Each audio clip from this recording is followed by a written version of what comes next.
Assalamualaikum warahmatullahi wabarakatuh. Kita jumpa lagi di Cerita Zeki episode 24. Ya, jadi di episode Cerita Zeki kali ini seperti yang aku jelasin di vlog sebelumnya, jadi ini aku akan bawa kalian untuk perjalanan dari Surabaya ke kota Glasgow, di mana tempat aku akan mulai studi S3. Aku udah ada di Bandara Juanda Surabaya. Jadi rutenya kemarin karena dari LPDP dapat rutenya dari Surabaya ke Jakarta, kemudian dari Jakarta ke Belanda, baru dari Belanda ke kota Glasgow. Perjalanannya kurang lebih menempuh sekitar 24 jam, dan saat ini sekitar jam 12.44 ya, baru masih ada waktu sekitar 45 menit, dan boardingnya mungkin 15 menit lagi, dan atau nanti malam itu akan berangkat dari Jakarta sekitar pukul 19.20, karena memang beda maskapai ya. Jadi dari Surabaya ke Jakarta naik Garuda. Ya, sedangkan nanti dari Jakarta ke Belanda itu menempuh waktu sekitar 12 jam, dan nanti dari Jakarta dari Belanda ke Glasgow sekitar 2 jam. Jadi nanti akan nyampe di Glasgow besok jam 8.20 pagi. Nah, karena nanti waktu tunggu di Jakarta itu sekitar 4 jam, mungkin aku juga akan bakal ngobrol-ngobrol sedikit tentang bagaimana perjalananku bisa dapat LPDP dan kemudian bisa dapat kampus di Glasgow. Jadi tetap tonton terus Cerita Zeki episode kali ini.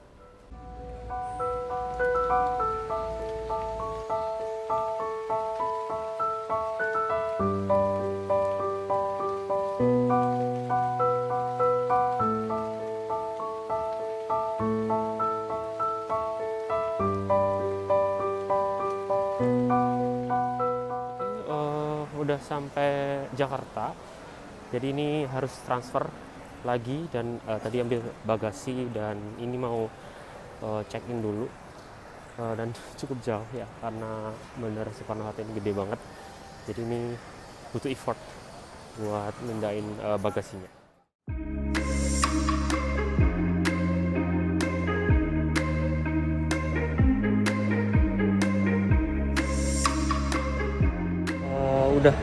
Tadi udah check in dan juga masukin bagasi, dan ini lagi mau menuju ke gate 1 karena gate 1 cukup jauh ya.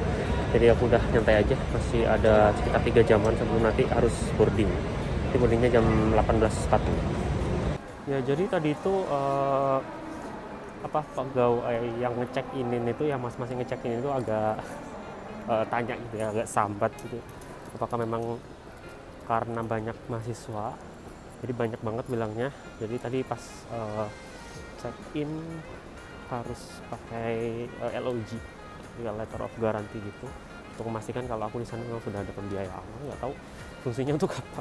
Jadi udah untung, jadi tadi aku serahin langsung bisa. Aku nggak tahu, padahal tadi di Surabaya itu agak sedikit over baggage ya, sekitar 23,7. Tapi mungkin karena memang yang satunya itu nggak terlalu banyak untuk bagasinya, jadi diizinin. Ya, ini udah di gate 5. Aku tuh sebenarnya gagal fokus ya. Harusnya kan memang gate 5 ya. Tadi aku hampir mau ke gate 1. Ya, jadi yang benar di gate 5, ini udah di gate 5, dan aku mau nyari tempat duduk dulu buat istirahat karena cukup melelahkan, tadi antriannya cukup panjang, dan mau nyari tempat sholat juga nanti untuk sholat maghrib dan dijamak sholat isya. Oke, dengan sedikit mendung kota Jakarta, dan memang sudah hampir waktunya matahari terbenam ya di Jakarta, jadi memang agak sedikit gloomy dan mendung juga di sini. Oke, jadi sebenarnya cerita ini sudah aku tulis juga di blogku di zekiasinacademic.wordpress.com, jadi nanti bisa dicari untuk blogku ini ya. Dan intinya cerita perjalanan ini tuh sudah dimulai sejak tahun 2021 ya. Jadi pada saat itu setelah aku lulus tahun 2020 ya, S2 di University of Essex, aku kayak ngerasa masih kurang gitu ya. Jadi masih kurang buat pengen kuliah lagi atau pengen sekolah lagi setelah itu. Nah, karena kepikiran masih punya semangat buat sekolah lagi, akhirnya aku pengen cari-cari lagi potensi untuk bisa lanjut untuk S3 pakai LPDP lagi nih, karena ada beberapa yang bilang kalau pakai LPDP itu kan harus mengabdi dulu. Aku mikirnya pada saat itu memang setelah S2 ya harus pulang dulu paling tidak, terus nanti baru bisa ikut seleksi LPDP. Nah, ternyata memang ada kesempatan kalau misalnya memang mau S2 dan lanjut S3, tetap harus ikut seleksinya tanpa harus mengabdi dulu, misalnya 2N+1 seperti itu. Nah, karena tahu ada ketentuan seperti itu, sebenarnya aku pengen coba peruntungan nih, karena kalau di S2 itu kan dulu IELTS-nya itu kan persyaratannya overall 6,5. Nah, sekarang kalau di S3 yang reguler itu dia persyaratan overallnya itu 7, sedangkan pada saat itu IELTS itu masih overall 6,5. Nah, sebenarnya pada saat setelah lulus tahun 2020 dan 2021-nya itu aku udah jadi dosen nih, jadi dosen kontrak di Universitas Airlangga. Nah, pada saat itu aku juga buat prepare juga nih buat IELTS. Meskipun sebenarnya nggak terlalu maksimal karena pada saat itu terlalu sibuk dengan kerjaan kampus dan juga beberapa project-project ya. Sehingga saat itu aku nyoba tes IELTS dengan persiapan seadanya dan lagi-lagi overallnya masih 6,5. Meskipun pada saat itu bandnya sudah 6, jadi 6,5-nya 2, aku lupa komponennya apa, dan yang 2 lagi 6, jadi overallnya jadi 6,5. Singkat cerita, setelah aku tahu bahwa masih skor IELTS-nya itu 6,5 dan aku nggak bisa daftar LPDP, jadi aku kayak ya udahlah, mau coba cari kampus yang memang mau menerima yang IELTS-nya itu 6,5 dan atau beasiswa yang memang mensyaratkan 6,5. Dan pada saat itu ada AS, Australian Award Scholarship. Nah, karena memang AS ini cukup kompetitif saat itu dan masa pandemi apalagi, itu cuma diambil kalau nggak salah cuma 10 ya, 10 itu untuk yang PhD, sehingga pada saat itu aku gagal di jalur di tahap administrasi. Setelah dinyatakan gagal di AS dan aku juga tidak bisa daftar LPDP, akhirnya aku mikir ya sudahlah, aku mau cari lowongan saja untuk dosen tetap gitu ya. Sebenarnya pada saat itu nggak expect juga mau jadi PNS atau enggak, yang penting bisa jadi dosen tetap. Dan mungkin salah satu kesempatannya itu masuk di Universitas Airlangga juga. Nah, sayangnya pada saat itu aku nggak lolos ya di seleksi Universitas Airlangga, sehingga nanti pada saat itu juga kebetulan barengan sama seleksi di seleksi CPNS. Jadi seleksi CPNS di mana lowongannya itu salah satunya di Universitas Jember. Nah, karena aku mikirnya pada saat itu ketika aku bisa jadi PNS dan nanti mau ikut LPDP di jalur targeted atau PNS, nanti persyaratan IELTS-nya itu bisa lebih rendah. Jadi bisa 6,5 kalau persyaratan PhD LPDP luar negeri itu 6,5. Jadi nggak usah sampai 7 seperti jalur reguler. Itu pada saat itu mikirnya akan diuntungkan juga ketika jadi PNS. Paling tidak memang passion pun di dosen, jadi nggak perlu pusing-pusing gitu ya. Kalau semisal jadi PNS dan nggak passion di bidang itu kan juga akan stres. Oke, ganti angle. Jadi singkat cerita, pada saat itu setelah mencoba peruntungan yang sangat beruntung sekali gitu ya buat tes CPNS, akhirnya keterima di Universitas Jember di Departemen Ilmu Ekonomi, dan selang 2 tahun aku diizinkan untuk berangkat studi. Nah, tapi sebenarnya setelah aku dinyatakan diterima, sebelum aku dinyatakan diterima PNS itu, aku sudah apply di beberapa kampus. Karena pada saat itu aku mikir kalau LPDP itu yang S3 itu sangat riskan sekali ketika aku apply belum dapat letter of acceptance. Jadi sebenarnya agak traumatik juga ya di kasus LPDP pada saat aku S2 dulu kan hampir tercabut LPDP-nya gara-gara pada saat itu aku tertolak di kampus tujuanku di Seoul National University. Jadi di situ akhirnya aku memutuskan untuk cari LOE dulu baru daftar LPDP. Karena di akhir 2021 itu aku sebenarnya udah dapat LOE dari beberapa kampus seperti Queensland, kemudian Glasgow, kemudian Lancaster dan sebagainya. Akhirnya aku putuskan untuk di awal tahun 2022 itu bilang ke supervisorku bahwa memang saya nggak bisa untuk memulai studi terlebih dahulu atau memulai studi secepatnya, karena saya baru diterima sebagai tenure position atau sebagai PNS di salah satu universitas di Indonesia. Jadi memutuskan untuk supervisornya untungnya mau nunggu kayak oke, kita akan menunggu 2 tahun lagi, semisal memang masih tertarik di sini kita akan tunggu.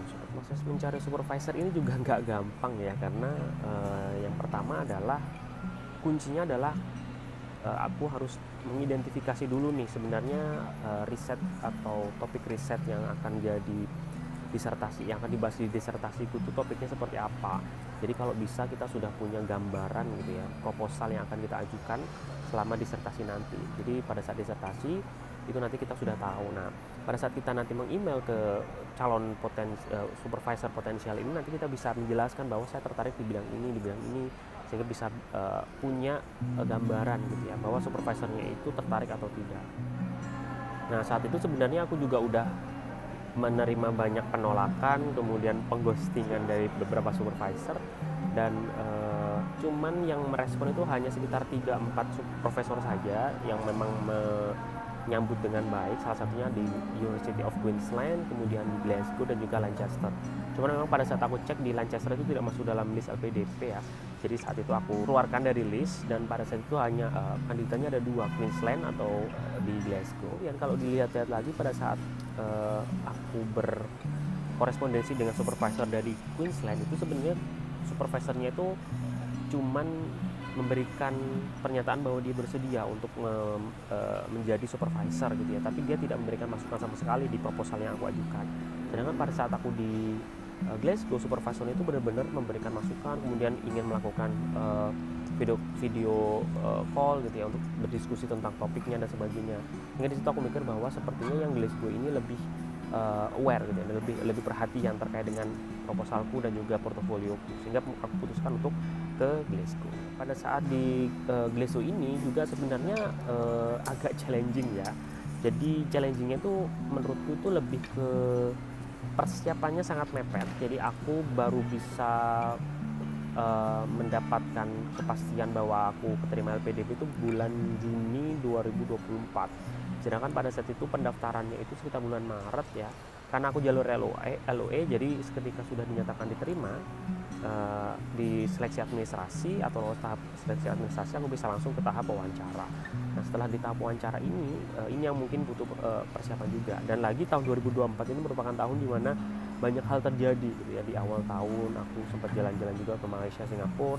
Kemudian setelah itu aku ada acara lamaran pernikahan gitu ya. Kemudian 3 bulan kemudian aku menikah. Jadi pernikahan ini terjadi di antara waktu tungguku untuk menunggu seleksi substansi. Jadi pendaftaran LPDP, lolos administrasi, kemudian aku menikah. Kemudian setelah menikah itu aku menunggu pengumuman LPDP. Jadi pada saat itu sudah ada beberapa plan di mana ketika aku tidak lolos misalnya, itu nanti aku harus mengikuti untuk seleksi administrasi tahap kedua yang dilaksanakan sekitar bulan September.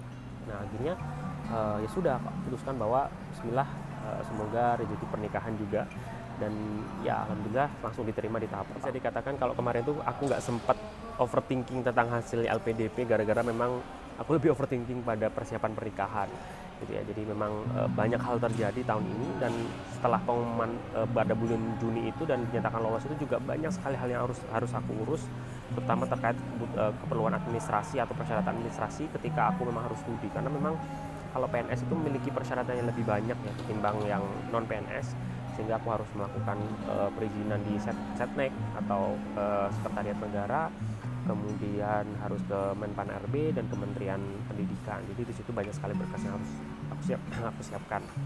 Cuman memang thanks to Kepegawaian Pusat di Universitas Jember itu memang memberikan semangat juga. Ya, mereka memberikan semangat bahwa bisa kalau diurus secara telaten, satu persatu diurus gitu bisa. Jadi memang beliau-beliau sangat sigap sekali ya, thanks to Mbak Eni dan Lydia. Jadi memang aku sangat terbantu dengan kesigapan beliau-beliau, dan thanks to juga ke kepegawaian fakultas ekonomi yang memang sangat sigap juga dalam membantu menyiapkan berkas-berkas. Jadi sebenarnya kemarin di persiapan studi ini juga sangat dibantu oleh beliau-beliau. Nah, setelah berkas-berkas siapkan juga, dan aku bisa akhirnya dapat paspor biruku. Kebetulan aku pada saat itu juga udah daftar visa juga ya, CAS itu juga udah keluar, jadi confirmation of acceptance juga udah keluar, dan sekitar 10 hari sebelum keberangkatan aku dapat undangan PK, jadi aku harus melaksanakan persiapan keberangkatan di Jakarta. Jadi pada saat itu juga lumayan padat juga yang harus aku lakukan, dan kebetulan juga aku masih harus ngajar di semester ini. Jadi aku masih harus dapat sekitar 4 kelas, dan memang aku harus mengajar, sehingga di situ aku padatkan 4 pertemuan offline. Jadi sorry to my student, jadi maaf kemarin mahasiswaku harus 4 kali pertemuan dalam 1 minggu, karena memang kondisinya seperti itu. Cerita itu belum lengkap lagi dengan perjuanganku mencari flat ya. Jadi kemarin juga sempat struggling banget nyari flat, bahkan nyari flat itu udah kayak 5 kali viewing, dimana setiap viewing itu aku harus bayar sekitar 300.000, dan akhirnya dapat flat juga, tapi masih akan ready sekitar tanggal 30 September, sehingga nanti aku pas nyampe sana sekitar tanggal 13 itu aku akan tinggal sementara sampai tanggal 29 di flat sementara ya. Flat sementara pun untungnya juga orang Indonesia, jadi tinggal bareng orang-orang Indonesia juga. Nah, jadi untuk cerita tentang LPDP sebenarnya itu aja ya, dan nanti ini aku mau ketemu teman juga. Kebetulan ada teman juga yang dari Jakarta berangkatnya dan ke Glasgow juga, Jadi aku mungkin nanti akan ketemu, kalau bisa ngobrol-ngobrol juga bagaimana persiapan. Oke, udah sholat tadi dan karena lapar jadi aku putuskan untuk makan malam. Jadi ini menunya sederhana, salad gitu ya. Meskipun harganya agak baik sih, karena ada alpukat dan juga ayam dan juga beefnya juga. Akhirnya setelah delay sekitar 40 menit, ini kita bisa langsung boarding naik ke pesawat. Jadi katanya mungkin ada kendala dengan cuaca ya. Oke, mau naik pesawat dan lucunya adalah ternyata kita akan ke Kuala Lumpur dulu. Nggak tahu nanti gimana, padahal tadi karena tadi nggak sebutin kita harus ke Kuala Lumpur, tapi ternyata kita harus ke Kuala Lumpur dulu.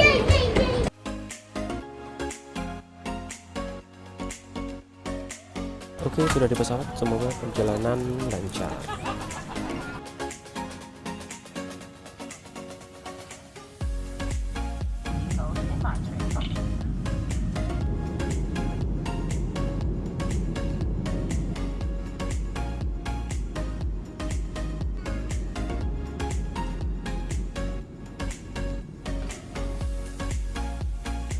Oke, udah nyampe di Bandara Schiphol Amsterdam.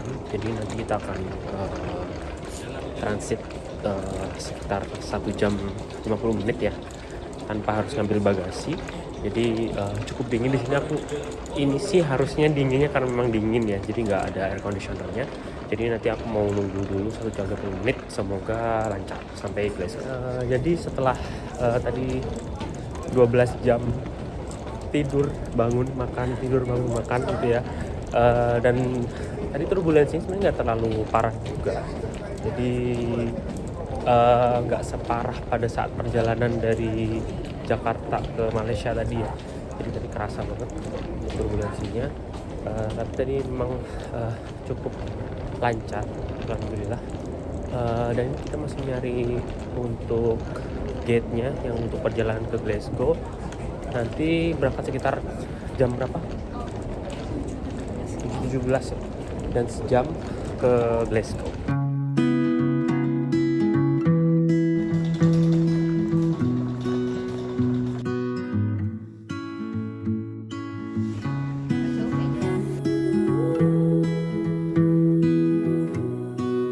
Dari depan gate-nya.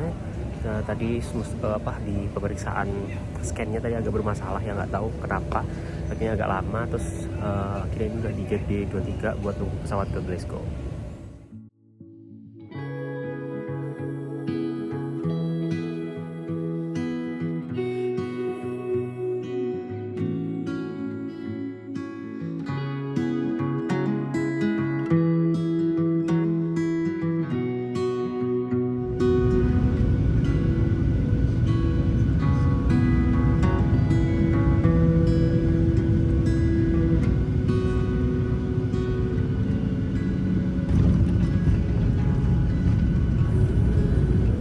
Sudah mendarat di Skotlandia di Glasgow.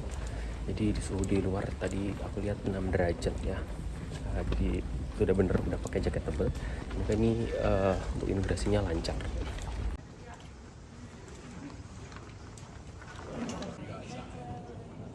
Oke, udah di pintu keluar dan tadi alhamdulillah lancar untuk imigrasi dan juga customnya, nggak ada orangnya tadi ya. Jadi langsung bisa keluar, dan ini lagi nunggu jemputan, baru datang sekitar 30 menit lagi dan langsung ke flight sementara. Oke, udah di luar, ini lagi nunggu jemputan. Sebenarnya nggak terlalu dingin sih menurutku kalau untuk 6 derajat ya, alhamdulillah. Jadi masih bisa bertahan lah untuk di luar untuk suhunya segini. Ya, ini aku mau nunggu jemputan dulu.